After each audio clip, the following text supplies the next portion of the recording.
I have to say, World Cup 2026 is off to a flyer, and I wasn't necessarily expecting that. Welcome back to our World Cup Daily Show with me, Harry Symeou, where we'll be keeping you across all the big stories and all the big games from the 2026 World Cup. Thank you so much for being here. The competition kicked off yesterday in Mexico City, one of three host nations, of course, Mexico.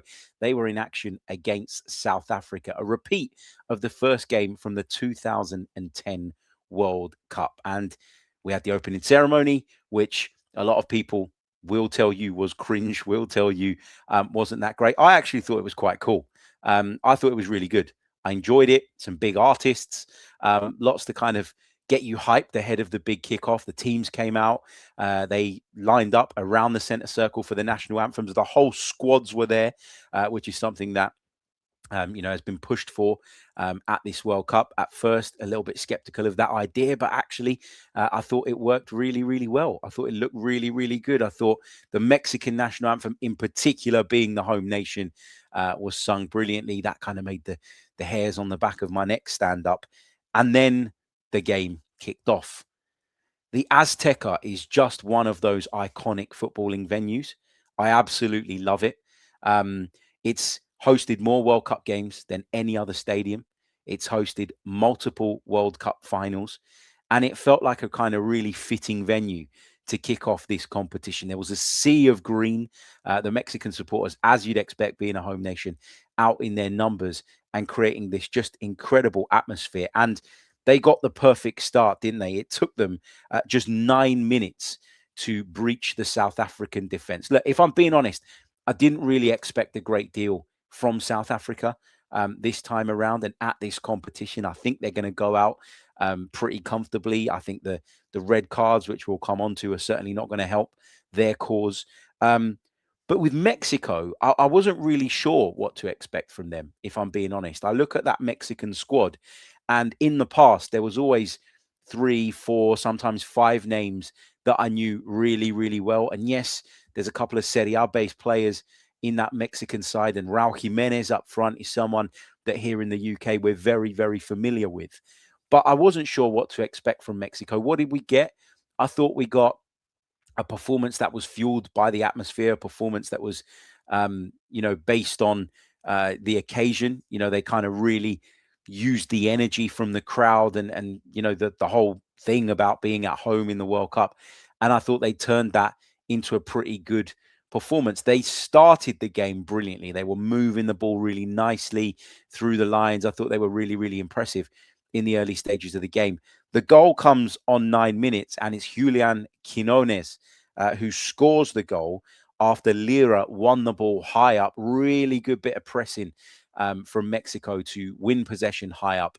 And Quinones, once he cut inside, kept his shot low, hard, went through the legs of the goalkeeper. I'm not sure if that was my goalkeeper, I'd be too pleased with that. I think he could have done better. But Mexico took the lead. The place erupted, and you just heard this explosion of noise, as you'd expect. First goal of the tournament. First goal goes to the hosts in the Azteca. Just really incredible. There was a lot of debate on the UK TV coverage about who was to blame and who was at fault for that opening Mexican goal. I think you've got to look at the goalkeeper, Williams, because I think as the goalkeeper in that position, you're the one that can see the bigger picture. You're the one that can see the fuller picture, right? And I think what he should have done was played the ball either to his left, where he had 2 options. He could have gone right if he really wanted to. He could have also, and David Raya probably would have tried this for our Arsenal fans listening in. I think he could have clipped it over that first line of Mexican press and tried to find, there was a South African player around about the halfway line. And instead, he sort of played this pass into Sitole, who, is too square in terms of the way he's standing, I think. But his first touch still ought to be better. His first touch is really, really poor. And it just gives Lira that encouragement that if he steps in, if he's aggressive, he can win the ball back. He does. Mexico go on to score from it. I think it was a catalogue of errors, really. I think both are at fault. I think the goalkeeper should never be playing that pass. But equally, when he does, I think the midfield player should have the technical quality and the awareness of what's going on around him to execute a much better touch and just work the ball out to one of the flanks. I think the way he was facing, the fact that he's a right-footed player, all of that stuff, I think says to me that he should have just played it first time into the right fullback. Maybe he felt he needed to take the touch, but if you take the touch, it has to be of a much better quality than that.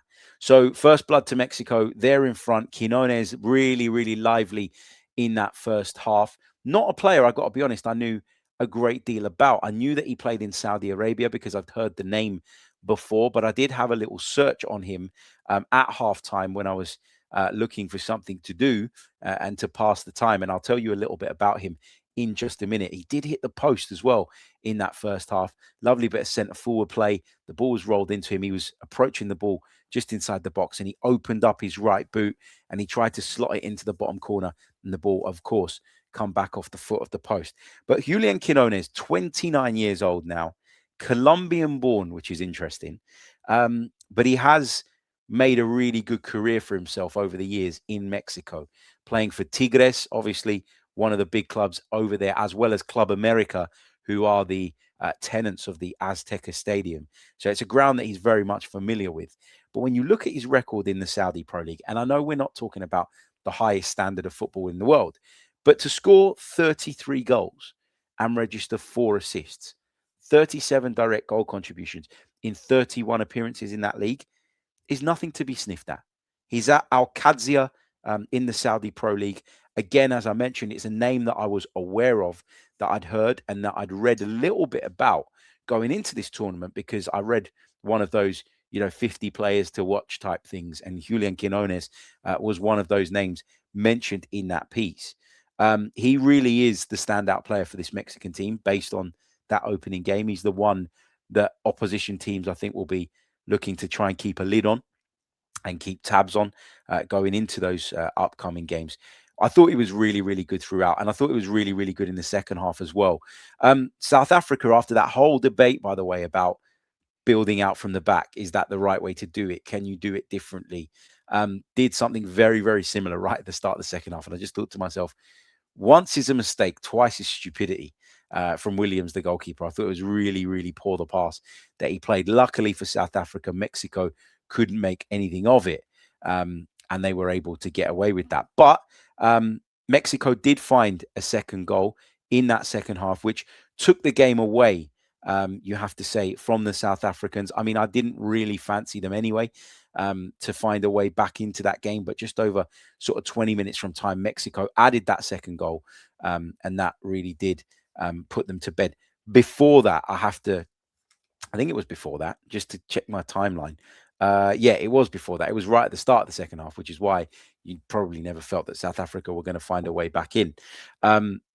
The South Africans had a player sent off, Sitole, who had this really bad moment in the first half, which led to the Mexican goal, very much with a World Cup opening day to forget for him. He was sent off. Gutierrez was put through. And Gutierrez is really, really clever here because what he does is he just makes sure that his body is in between Sitole and the ball.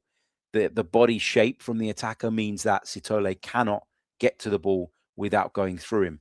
Where I felt a little bit sorry for the South African midfielder here is that I don't think there's a lot he can do in that moment. Like, what does he do? Stop chasing him? Give up? No, he has to run with him. And when you watch it back, I know that there is contact, but it feels like the contact for me was largely engineered by Gutierrez rather than it being the player making a clumsy or silly challenge. In fact, I don't think he makes a challenge at all. He just runs along behind Gutierrez. There is a tangling of the legs. Gutierrez goes down, red card. Now, I know that it is the denial of a clear goal scoring opportunity, and therefore, by the rules, as an official, you've got no choice but to show a red card in that instance. But I would like to see, and this is just me thinking sort of bigger picture, I would like to see something a little bit different in those scenarios. Because is it denial of a goal scoring opportunity? Yeah, of course it is. But in instances like that, where the player doesn't actually make a challenge, like he doesn't trip him, he doesn't push him, he doesn't pull him, he doesn't do anything obvious like that, I feel like a red card is harsh. I do. Let me know what you think in the comment section. But that's how I see it. That's how I see it. I think that it is incredibly harsh. Sitole, he knew straight away what was coming, sent off, early bath, off he goes, in a day to forget for him. On 67 minutes, Mexico made it 2-0, and this was a really, really special moment. The kind of moment that only the World Cup can produce in terms of the emotion, in terms of what it means to these players. Quinones again involved, lovely little touch. The ball was played into him, but it was behind him, and he had to take a really smart and clever touch to move it forward. He works it out to the right. Delivery comes into the penalty box, and Raul Jimenez was there to power home a header. Now, this is a guy who scored a whole bunch of goals for Mexico during his international career. Very well loved in Mexican football, and rightly so. A real stalwart and veteran of this Mexican side. But he's often been second fiddle to other centre forwards. He's not always been a starter for the Mexican national team. Yes, he scored a lot of goals, but the vast majority of those goals have come outside of tournaments, in friendlies, etc., etc. At 35 years old, to score your first World Cup goal is probably a pretty special moment. It's probably a moment that at points Raul Jimenez doubted whether it would ever come along or not. Then you factor in the injury that he had, the injury that he suffered playing against my Arsenal in the Premier League a number of years ago now. Not just a career-threatening injury, but a life-threatening injury. Managed to come through that, got back to playing. And it kind of felt like this was his moment. And the minute he scored that goal, he sort of ran away to celebrate. He stopped, gave it a couple of double fist pumps. But then you could see his face. You could see him well up straight away, because this meant the world to Raul Jimenez. And as I say, this is the beauty of the World Cup. We've talked a lot about the crap that's going on around it, and rightly so, because it needed to be called out and it needed to be discussed. But once the football starts, it's not to say that those issues don't matter anymore or that they shouldn't be talked about. But you're then reminded very quickly of the beautiful side of football and why we call it the beautiful game. There was that outpouring of emotion from him. There was also a lovely moment before the game where the South Africans were on camera kind of all singing in harmony as they made their way into the stadium, just really kind of setting the tone and setting the mood. And it's what I was talking about in the preview. The collision of lots of different cultures on the pitch, off the pitch, African nations, South American nations, Central American nations, North American nations, European nations, Asian nations, whatever. It's beautiful to see what you get when all of that comes together.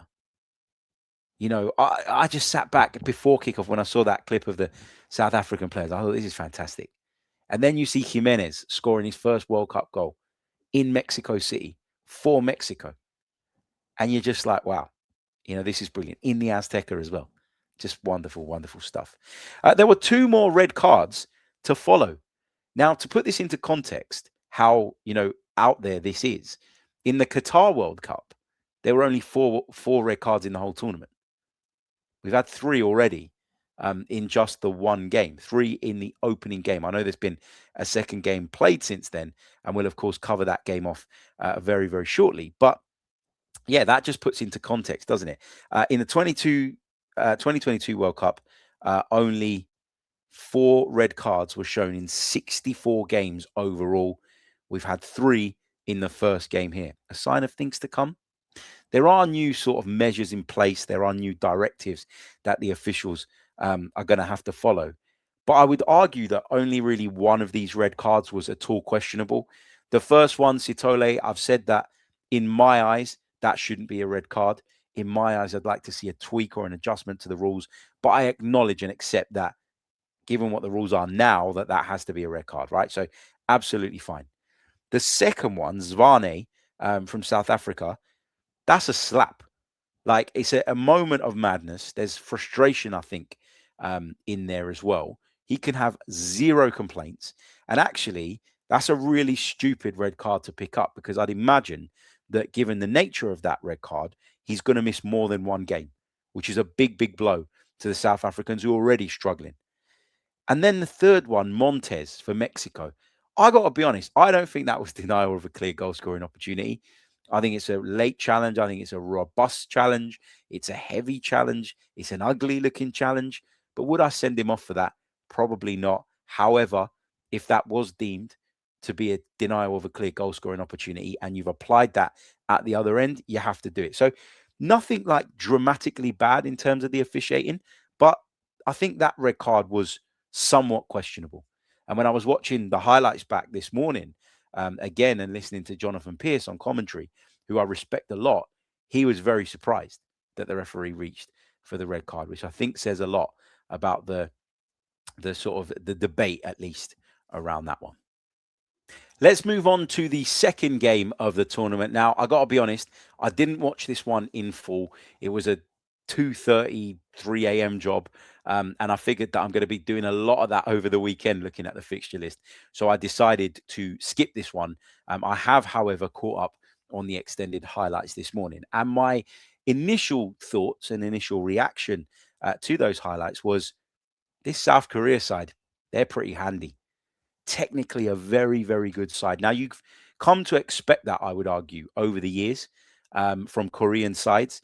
But I thought the way that they were moving the ball through the lines with such ease and such flair was really, really enjoyable to see. I thought there was clearly a willingness to shoot from distance.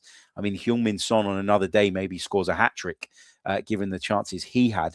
But there was clearly a willingness to take on efforts at goal. You know, they felt that they believed that they had the technical quality within their ranks to take shots on from that distance. And I thought their first half performance was really, really good.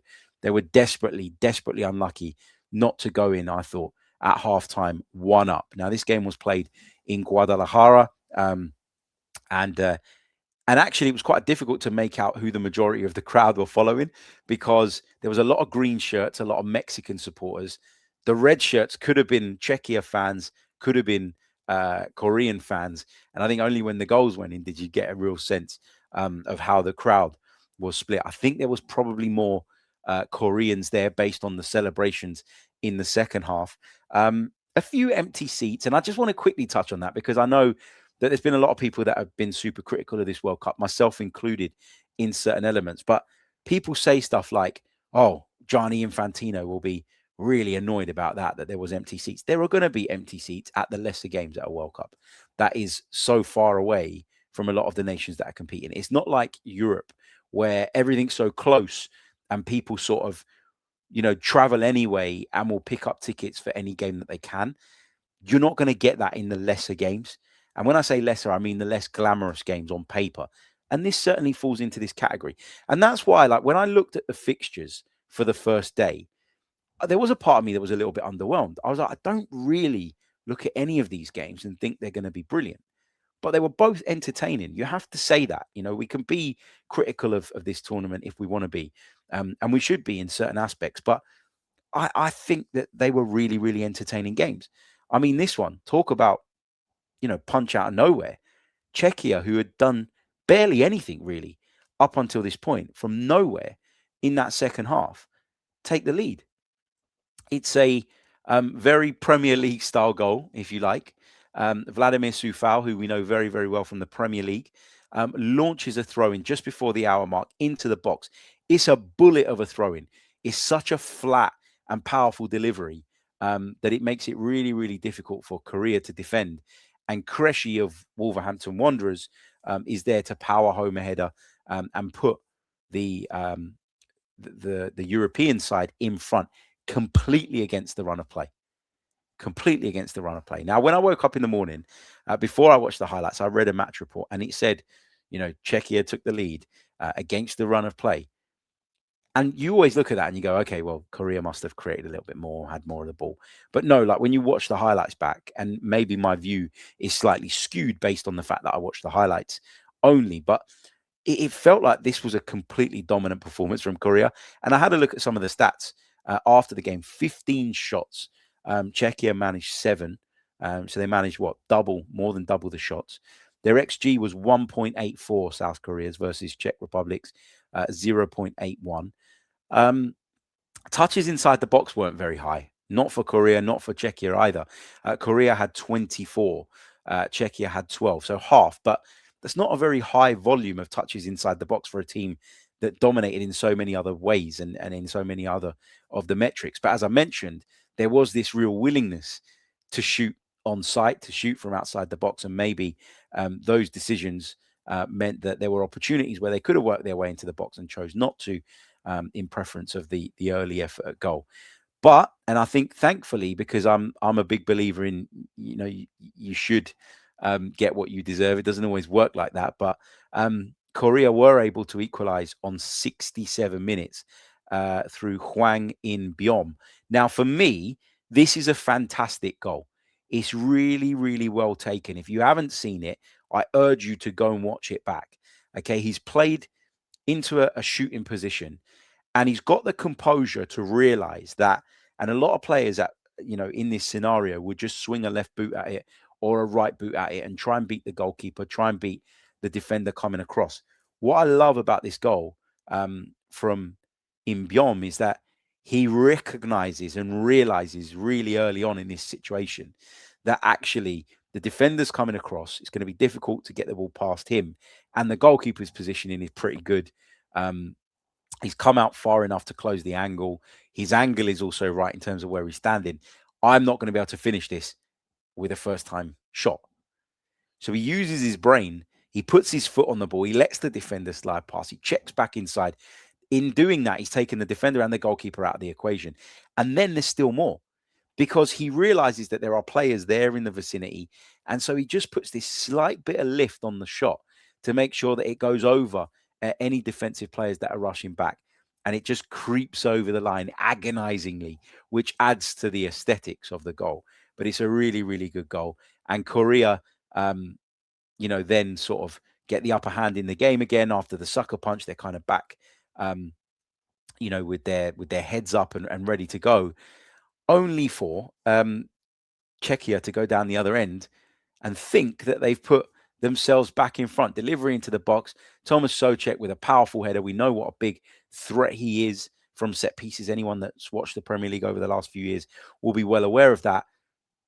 He puts the ball in the back of the net, but the flag then goes up and the replay subsequently show that he absolutely was offside, and it was the correct decision.